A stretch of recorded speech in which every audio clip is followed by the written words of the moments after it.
सद्गुरु ही वो परम तत्व है जो हमें अज्ञान के अंधकार से निकालकर आलोक की ओर ले जाते हैं। सद्गुरु के दर्शन मात्र से ही चित्त शांत होने लगता है और अनुभूति होती है अखंड आनंद की। सद्गुरु के आशीर्वाद से तिरोहित हो जाते हैं समस्त पाप। भारत के आध्यात्म जगत में कैवल ज्ञान पीठ को अति विशेष एवं सम्मानजनक स्थान प्राप्त है।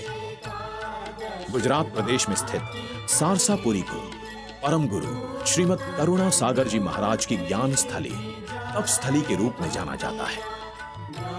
परम गुरु श्रीमद करुणा सागर जी महाराज के दिव्य ज्ञान की रश्मियां, उनके तप की चेतनता को आज भी कैवल ज्ञान संप्रदाय के अनुयायी अनुभव करते हैं और अपने जीवन को कृतार्थ कर रहे हैं।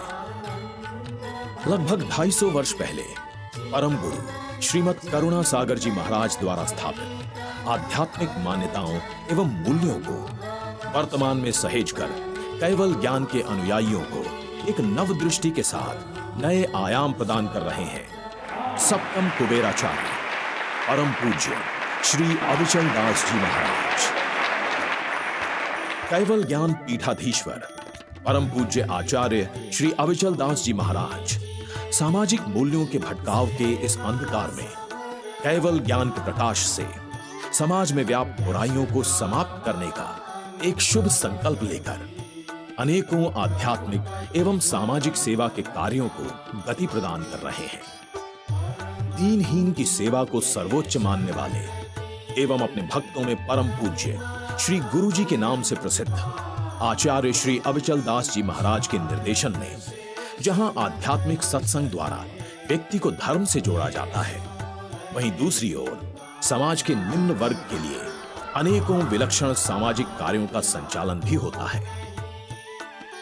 आध्यात्म की सरिता के साथ साथ समाज सेवा की धारा का प्रवाह आज भी सारसापुरी में निर्बाध गति से प्रवाहित हो रहा है। समाज में बढ़ रही अनेकों कठिनाइयों में से एक दहेज के दानव ने गरीब कन्याओं के माता पिता को चिंतित किया हुआ था।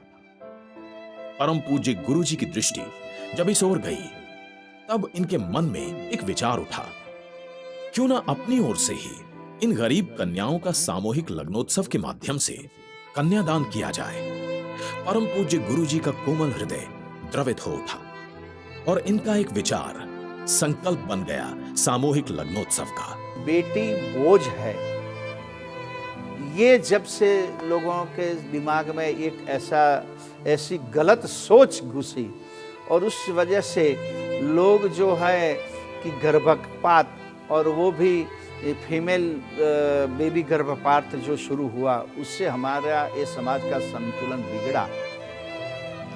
तो हमने सोचा कि भाई कुछ परिवार में जितना हो इतना बेटी का बोझ जो लोग समझते हैं उनको हम कुछ मदद करें, ताकि बेटी बोझ रूप नहीं है। और दूसरी बात ये भी हमने देखी कि जो पिछड़े लोग हैं, गरीब लोग हैं, जिनकी आर्थिक स्थिति सामान्य है, उनको भी अब हमारे समाज की ऐसी व्यवस्था हो गई है कि बेटी की शादी कराने में उनको चाहे अपनी या तो थोड़ी छोटी सी जमीन है तो उसको गिरवे रखना या बेचना पड़ता है, या घर में अपना कुछ रखा है उसको बेचना पड़ता है, या फिर कर्ज लेना पड़ता है।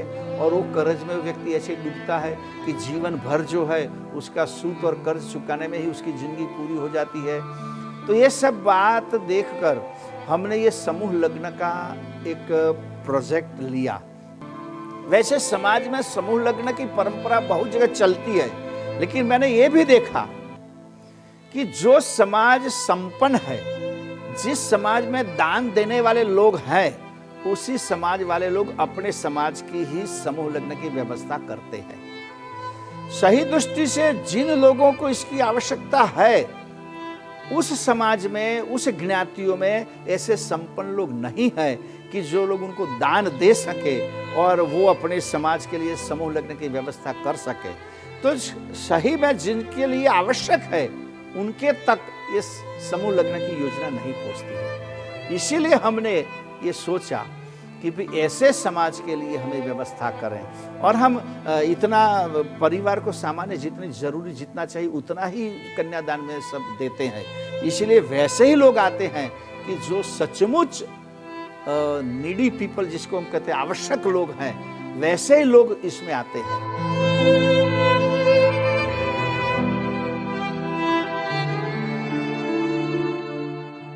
परम पूज्य गुरु जी ने अपने संकल्प को समाज के लिए एक उदाहरण के रूप में स्थापित किया। परम गुरु श्रीमद करुणा सागर जी महाराज को साक्षी बनाकर धन के व्यर्थ उपयोग के स्थान पर उसके सार्थक उपयोग का जीवंत संदेश देने का प्रयास किया। परम पूज्य गुरु जी ने अपने जन्म दिवस के अवसर पर अपने जन्म वर्ष की संख्या अनुसार उतनी ही कन्याओं का सामूहिक लग्नोत्सव में कन्यादान करना आरंभ किया। निर्धन परिवार की कन्याओं के सुखी भविष्य व गृहस्थ जीवन के लिए सहारा बना सामूहिक लग्नोत्सव। वर्तमान समय में विवाह कार्यों को अधिकतर आर्थिक स्तर के अनुपात में माना जाने लगा है। विवाह में होने वाले अनगिनत खर्च और स्तर के अनुसार चोरी छिपे लिए जाने वाला दहेज भी कन्या के सुखद भविष्य को स्थापित नहीं कर पाया है। दहेज के इसी दानव के फलस्वरूप कन्याओं का जीवन और उनके पूरे परिवार का पूरा संसार सामाजिक भटकाव के अंधकार में डूबता रहता है। परम पूज्य गुरु जी ने समाज को आह्वान किया और सामूहिक लग्नोत्सव की अनूठी परंपरा का शुभारंभ किया। पिछले कई वर्षों से सामूहिक लग्नोत्सव हर वर्ष आयोजित होता है। हर वर्ष आयोजित होने वाले इस लग्नोत्सव के पश्चात भी बहुत सारी गरीब कन्याएं विवाह से वंचित रह जाती थी। तब परम पूज्य गुरु जी ने निर्णय लिया कि एक वर्ष में 2 बार लग्नोत्सव का आयोजन किया जाएगा और अब सत कैवल समूह लग्नोत्सव में कन्याओं के विवाह की कोई भी निश्चित सीमा नहीं रखी जाएगी। संपूर्ण गुजरात प्रदेश के दूरस्थ एवं निकटवर्ती क्षेत्रों से विवाह हेतु सत कैवल समूह लग्नोत्सव में वर और वधू अपने परिवारजनों के साथ आते हैं।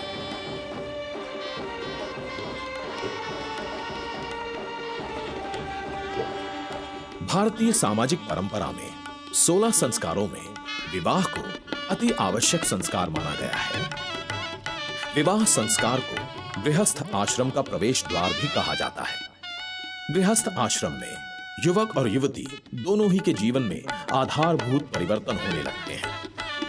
विवाह संस्कार के पश्चात पति पत्नी के रूप में उनके सुख दुख अकेले ना होकर साझा हो जाते हैं, जहां जीवन की प्रत्येक अनुकूल और प्रतिकूल परिस्थिति में एक साथ मिलकर जिया जाता है। सामूहिक लग्नोत्सव के दिवस मुख्य विवाह मंडप से थोड़ी ही दूरी पर एक सामूहिक स्थल से वर पक्ष की तैयारियां और उल्लास के रंग दिखाई पड़ने लगते हैं। एक साथ चली दूल्हों की बारात सड़कों पर एक बड़े जुलूस की तरह छा जाती है। धीरे धीरे इन दूल्हों की उमंग अपनी चिर प्रतीक्षित मंजिल तक पहुंचती है।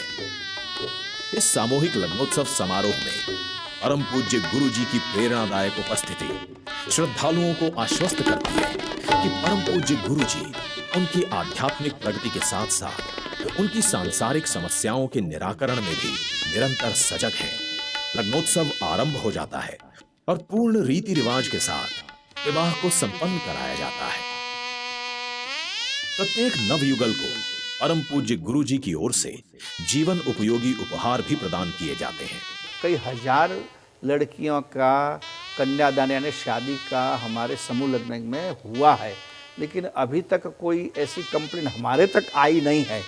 शायद हुई भी होगी, लेकिन हमारे तक जो है, और हम जो भी कन्यादान करते उसमें उस परिवार से लिख के देते हैं कि अगर लग्न विच्छेद हो तो ये सारा सामान जो हम देते हैं वो बेटी का ही उस पर अधिकार रहेगा, कन्या का ही अधिकार रहेगा, ऐसा हम उसके पास लिखवा लेते हैं।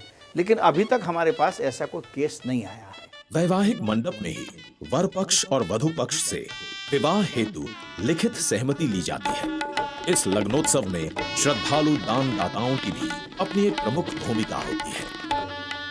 कैवल ज्ञान संप्रदाय के भक्तों द्वारा इस सामूहिक लग्नोत्सव के आयोजन के हर पक्ष को सुचारू रूप से नियंत्रित किया जाता है और फिर विदाई होती है इन कन्याओं की एक नए जीवन की ओर।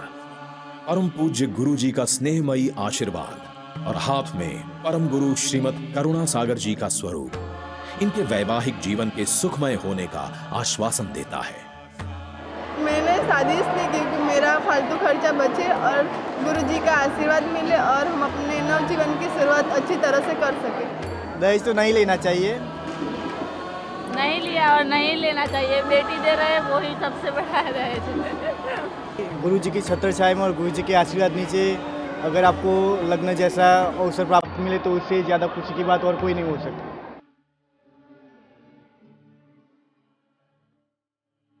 आभार की ये श्रृंखला हर युगल के मुंह से निसृत होती रही, और हो भी क्यों ना। ये लग्नोत्सव की दिव्य संकल्प गाथा आज एक मील का पत्थर बन गई है, जिसे देखकर हर कोई एक नई राह पर चल सकता है। नई राह किसी का घर बसाने की, किसी को सहारा देने की, और अपने गुरुजनों के प्रति समर्पण और श्रद्धा की। आप भी आमंत्रित हैं इस सामूहिक लग्नोत्सव में। दीजिए सहारा एक नव युगल को और आनंद लीजिए परम पूज्य गुरु जी के प्रेम और स्नेह का, इनके आशीर्वाद का, क्योंकि गुरु ही कैवल कर्ता तक पहुंचने का माध्यम है। सत कैवल साहिब।